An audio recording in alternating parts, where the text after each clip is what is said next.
दोस्तों आज हम बात करेंगे गेहूं में हमें NPK 05234 इस्तेमाल कब करना चाहिए, कितनी मात्रा में डालें तो हमें ज़्यादा लाभ मिलेगा।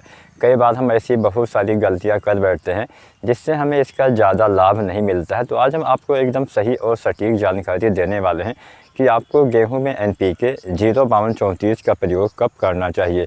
आज की ये पूरी वीडियो के साथ साथियों देखिएगा। जो भी आपका सवाल हो, जो भी आपका सुझाव हो, आप कमेंट करिए। और चैनल को सब्सक्राइब नहीं किया है तो आप SRJ खेती चैनल को सब्सक्राइब करिए। किसान साथियों, गेहूं में NPK अगर आप डालते हैं खासकर 05234 तो हमें बहुत ही अच्छा लाभ मिलता है। हमारी बालियों का निर्माण बहुत ही अच्छे से होता है। NPK 05234 में 52% फास्फोरस, 34% पोटेशियम पाया जाता है। किसान साथियों, इसके इस्तेमाल से आपके पौधे में बालियों का निर्माण बहुत ही अच्छे से होता है। जैसा कि मैंने बताया, इसमें 52% फास्फोरस पाया जाता है।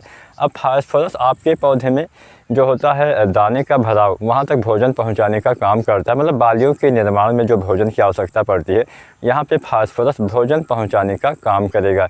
इसके साथ साथ इसमें पाया जाता है पोटेशियम, 34% पोटास की मात्रा भी पाई जाती है। पोटास आपके पौधे में दाने के भराव में, साथ में बालियों के निर्माण में, आपके बीज फल दाने के विकास में काफ़ी मदद करता है। पोटास से आपके पौधे के तने भी काफ़ी मजबूत होते हैं, जिससे फसल बाद में गिरती नहीं है। हमारे जिन किसान साथियों ने थोड़ा जल्दी गेहूं की बुआई की है, उनकी अभी गबोट अवस्था आ गई है। फिलहाल हम बात करते हैं जिन किसान साथियों की फसल अभी जो है गबोट अवस्था में आ गई है। अब गबोट अवस्था किसको बोलते हैं, सबसे पहले आपको यह जानना पड़ेगा।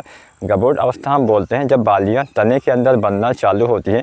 तने की जो मोटाई है, तने में जब मोटापन आने लगे, तने में जब गोलाई आने लगे, तो समझ लीजिए कि हाँ 05234 डालने का अच्छा समय आ गया है।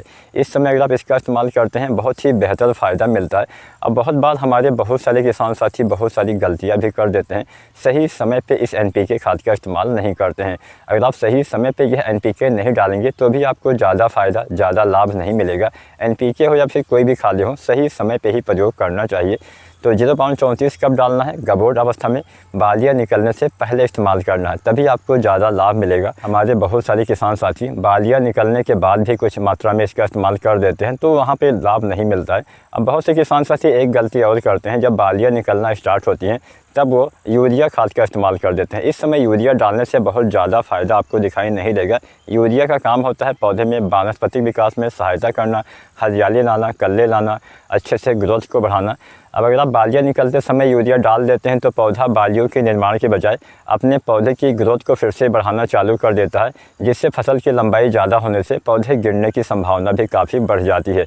तो इस समय गबोट अवस्था में कभी भी आपको यूरिया खाद का इस्तेमाल नहीं करना चाहिए। नाइट्रोजन की अगर कमी दिखती है तो आप यूरिया का भी, जब आप NPK 05234 का प्रयोग करते हैं तो 1 से 2 किलो आप दानेदार यूरिया घोल बना के स्प्रे भी कर देते हैं, तो कुछ मात्रा में इसकी पूर्ति हो जाती है। फिलहाल 05234 के साथ कुछ अन्य चीज़ों का इस्तेमाल आपको करना पड़ता है, जो मैं आपको बता देता हूँ। इसके साथ आपको इस्तेमाल करना होता है बोरोन। जब फसल में बोरोन का इस्तेमाल आप करते हैं तो पौधे में परागण बहुत अच्छे से होता है। जब पौधे में परागण बहुत अच्छे से होता है तो आपके दाने का भराव भी काफ़ी अच्छे से होता है। तो बोरोन जो आता है 20% वाला, लगभग 100 से 125 ग्राम बालियाँ निकलने से पहले जब आप NPK 05234 डालते हैं तब इस्तेमाल करना है। साथ में 05234 1 से 1.5 किलो डालना है। इसके साथ अगर आपके खेत में पीलापन दिखता है तो आप 1 से 2 किलो दानेदार यूरिया का भी इस्तेमाल कर सकते हैं। साथ में आपको डालना चाहिए जिंक। अब यहाँ पे क्योंकि जिंक के इस्तेमाल से पौधे भोजन अच्छे से बनाते हैं, तो जो जिंक आती है 12% वाली, उसका इस्तेमाल किसान साथी कर सकते हैं। 12% वाले जिंक आपको इस्तेमाल करना होता है 120 ग्राम। तो जिंक और बोरोन और NPK और यूरिया सभी का अलग अलग घोल बनाइए। यूरिया का इस्तेमाल तभी करना है जब आपकी फसल में पीलापन दिखता है, अन्यथा यूरिया आपको हटा देना है। बाकी ये 3 चीज़ें, आपका 05234 हो गया, आपका हो गया बोरोन, आपका हो गया जिंक, ये तीनों चीज़ों का अलग अलग बर्तन में घोल बनाना है। उसके बाद एक साथ अगर आप छिड़काव कर देते हैं, बहुत ही अच्छा फ़ायदा दिखाई देगा। आपके पौधे में अच्छे से बालियों का निर्माण होगा, पौधे में अच्छे से भोजन बनेगा, हरियाली भी आएगी और फसल के अच्छा विकास होने से बालियों का निर्माण भी काफ़ी अच्छे से होगा। तो ये 3 खादें बालियाँ निकलने से पहले इस्तेमाल करना है। अब हम जानते हैं क्या गलती हमें नहीं करना चाहिए जब हम NPK 05234 का इस्तेमाल करते हैं। किसान साथियों, सबसे पहली और सबसे बड़ी हम गलती करते हैं, जैसा कि मैंने बताया, सही समय पे इसका इस्तेमाल नहीं करते हैं।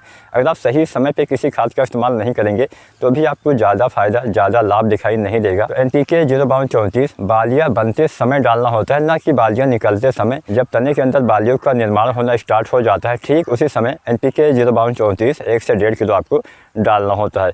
अगर आप बाद में डालते हैं तो ज़्यादा लाभ नहीं मिलता है। इसके साथ किसान साथी एक गलती किसी और कर बैठते हैं। कई बार हमारे खेत में इस अवस्था में, खासकर गबोट अवस्था में, नमी की कमी हो जाती है। इस अवस्था में अगर नमी की कमी हो जाती है, पानी की कमी हो जाती है, तो भी बालियों का विकास, बालियों का निर्माण सही से नहीं होता है। हालांकि पानी भरना नहीं होता है, हल्का हल्का पानी लगा के भी आपको काम चलाना पड़ता है। तो सही से सिंचाई करिए, सही से खादों का इस्तेमाल करिए। बालियाँ निकलने से पहले 05234, साथ में बोरोन, साथ में जिंक, ये 3 चीज़ें 12% वाली जिंक का ही आपको इस्तेमाल करना है। यहाँ पे 33% वाली जिंक सल्फेट का इस्तेमाल करेंगे तो नुकसान होगा, कोई भी काम नहीं होगा। नहीं आपके पौधे को जिंक मिलेगा, ना ही फास्फोरस मिलेगा। लेकिन यहाँ पे अगर आप 12% वाली जिंक का भी इस्तेमाल करते हैं तो अलग अलग बर्तन में घोल बनाना अनिवार्य होता है। अगर आप एक साथ घोलते हैं तो भी ये सारी चीज़ें ख़राब हो सकती हैं। तो उम्मीद है आज की वीडियो, आज की जानकारी आपके लिए उपयोगी साबित होगी। ऐसे ही यूजफुल वीडियो देखने के लिए चैनल पे बने रहिए और SRJ खेती चैनल को सब्सक्राइब करिए। वीडियो अच्छी लगी हो तो वीडियो को लाइक भी करिए और अपने किसान साथी के साथ वीडियो शेयर भी करिए। धन्यवाद।